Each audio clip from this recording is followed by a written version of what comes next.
வணக்கம் மாணவர்களே, நான் உங்கள் மரியா. இந்த வீடியோவில் நம்ம 10ஆம் வகுப்பு கணிதம் உறவுகளும் சார்புகளும் அலகுல எடுத்துக்காட்டு 1.2 பார்க்க போகிறோம். கொஷின் பாருங்கள். If A cross B is equal to 3,2 3,4 5,2 5,4 எனில் A மற்றும் Bயை காண்க அப்படின்னு கேட்டிருக்காங்க.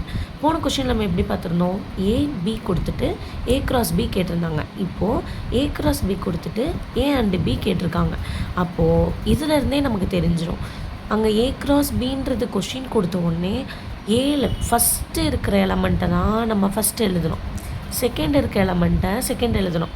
அப்போ இங்கே A cross B கொடுத்துட்டு AB கேட்டிருந்தாங்கன்னா இது எப்படி எழுதலாம்? பாருங்கள், A cross B is equal to என்ன கொடுத்துருந்தாங்க? 3,2 3,4 5,2 5,4 இப்படி கொடுத்துருந்தாங்க. இதில் A and B கேட்டிருந்தாங்க. A is equal to இதில் ஃபஸ்ட் எலமெண்ட் என்னதுப்பா?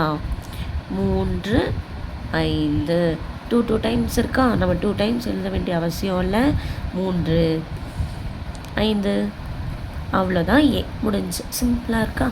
அதே போல் B இதில் எங்கே இருக்குது? செகண்டாக தான் இருக்குது. அப்போ இதில் செகண்ட் நம்பர் தான் பார்க்கணும். இங்கே 2 4 ரிப்பீட் ஆகிருக்கா நம்பர்ஸு. அப்போ 1 டைம் மட்டும் எழுதினா போதும். 2 and 4 அவ்வளோதான் ஆன்சர். ஏதாவது சந்தேகம் இருந்ததுன்னா கமெண்ட்டில் கேளுங்க, நான் உங்களுக்கு பதில் கூறுகிறேன். நன்றி.